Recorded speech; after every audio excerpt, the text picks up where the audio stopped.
ধন্যবাদ আজকের অনুষ্ঠানের পক্ষ থেকে কামরুজ্জামান শাওন ভাইকে এবং কৃতজ্ঞতা আমাদের সিল্ক সিটি রাজশাহীর পক্ষ থেকে, যেহেতু উনি প্রথম আজকে রাজশাহীতে আসলেন। আমি অনুরোধ জানাবো আমাদের রাজশাহীটা একটু ঘুরে দেখবেন, ইনশাল্লাহ ভালো লাগবে। পূর্ববর্তী বক্তাগণ আমাদেরকে আশ্বস্ত করেছিলেন, কেউ অনুপ্রেরণার গল্প সাজাবেন, কেউ কাব্য লিখবেন, কেউ আরিফ ভাইয়ের পাশে থাকবেন। বাট আমাদের কামরুজ্জামান শাওন ভাই প্রমাণ করে গেছেন উনি একজন বটবৃক্ষ, এবং সেই বটবৃক্ষ হিসেবে আরিফ ভাইয়ের মাথার উপর উনি থাকবেন।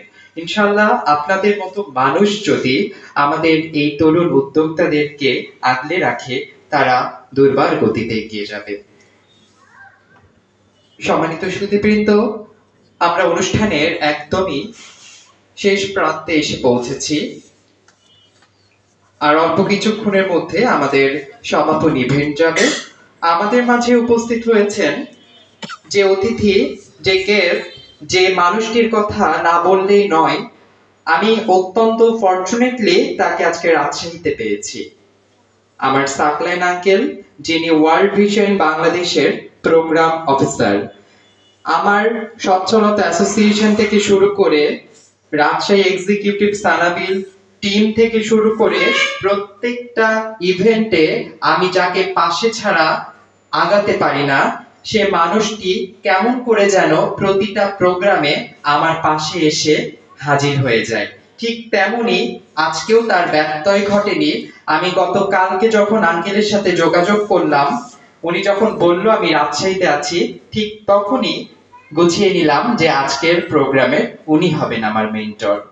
এই মুহূর্তে আমি অনুরোধ জানাবো আজকের অনুষ্ঠানের অন্যতম অতিথি আমাদের Mohammad Golam Saklayen, programme officer, world vision Bangladesh মহোদয়কে। তার মূল্যবান বক্তব্য শুনবো, তার কাছ থেকে আমরা শিখবো আগামীতে আমরা যে চলতে যাব মানবতার সেবাকে নিয়ে, আরিফ মাঠ কিভাবে নিজেকে উন্মোচিত করবে।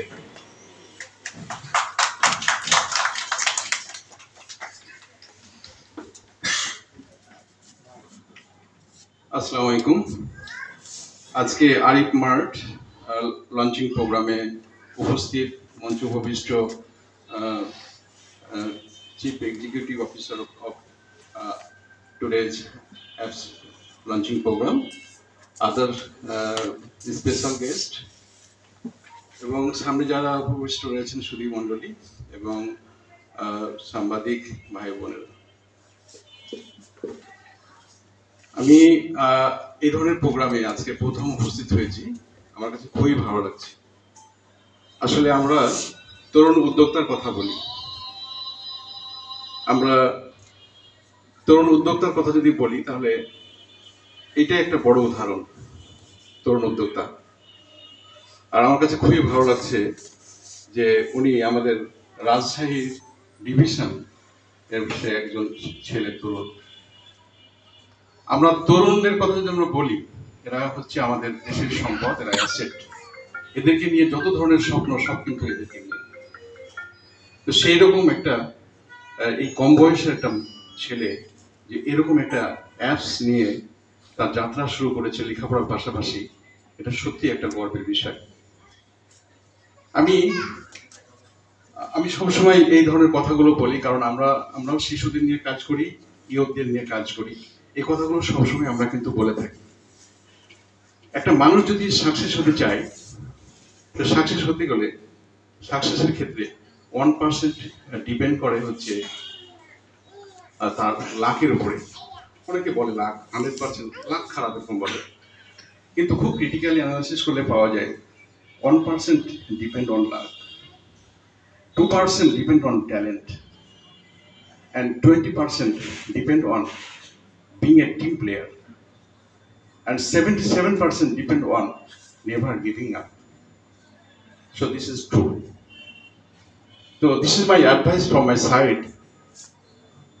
Arif, Chief Executive Officer, Honorable Chief Executive Officer. Just you are started, but never giving up. You will continue. You delivered your valuable speech that You have lots of good plans. So never stop your upcoming plan. Just remember, 77% depend on this never giving up. So this is my advice from my side. আর একটা কথা উনি ব্যাখ্যায় বলছেন, বর্তমানে শিশুরা কিন্তু বিভিন্নভাবে আসক্ত হয়ে যাচ্ছে, এটি কিন্তু তার মাথার মধ্যে আছে। এটি কিন্তু খুব একটা গুরুত্বপূর্ণ একটা পয়েন্ট কিন্তু উনি বলে গেছেন ওনার বক্তব্যে। তো আমরা যদি হলিস্টিক ভাবে চিন্তা করি, সামগ্রিক ভাবে চিন্তা করি, তাহলে কিন্তু এটা খুবই গুরুত্বপূর্ণ। উনি কিন্তু সবকিছুর খুব সুন্দরভাবে ব্যাখ্যা করেছেন। উনি একটা ভালো প্রোডাক্ট দিতে চেয়েছেন, পাশাপাশি বেনিফিটের কথাও তিনি বলেছেন, আর একটা কোয়ালিটির কথাও তিনি বলেছেন। উনি কিন্তু সবকিছুই সুন্দরভাবে বোঝায় বলছেন। উনি শুধু নিজের স্বার্থের কথা চিন্তা করেননি, উনি সামগ্রিক মানুষের কথা চিন্তা করেছেন।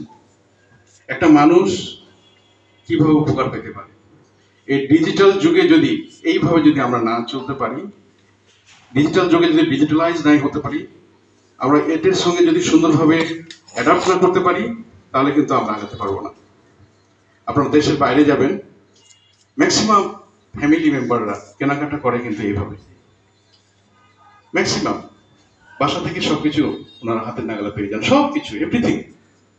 আমাদের বাংলাদেশে একটু পিছিয়ে।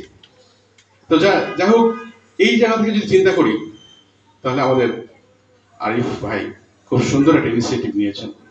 আমরা তাকে স্বাগত জানাতে পারি, আমরা তাকে সাহস যোগাতে পারি, তাকে পরামর্শ দিতে পারি, তাকে আমরা এগিয়ে নিতে আমরা সবাই যেন প্রচেষ্টা চালাই। আমি ব্যক্তিগতভাবে দীর্ঘদিন 25 বছর ধরে আমি ডেভেলপমেন্ট সেক্টরে কাজ করি। আমার কিন্তু হাজার হাজার মানুষের সঙ্গে করতে, আমার কলিগস আছে, ফ্রেন্ডস আছে, আমার আন্ডারে প্রায় 100-150 জন স্টাফ কাজ করে। আমি মনে করছি যে এই অ্যাপসটা তাদের মধ্যে আমি পরিচয় ইন্ট্রোডিউস করে দিতে চাই। আমি মনে করছি এরকম ভাবে আরো অনেকের মধ্যে পরিচয় করে দিতে চাই, এবং আমিও দেখতে চাই তার পাশে থেকে যে সেবাটা সঠিকভাবে দেওয়া কিনা। It's not a business, it's service, I think. So we can support him, we can promote him, we can somehow we can help him so that sustainable way, development way, he can promote everything. So thank you very much. Once again, I request him, Brother Arif, please never give up. We are all with you. Thank you very much.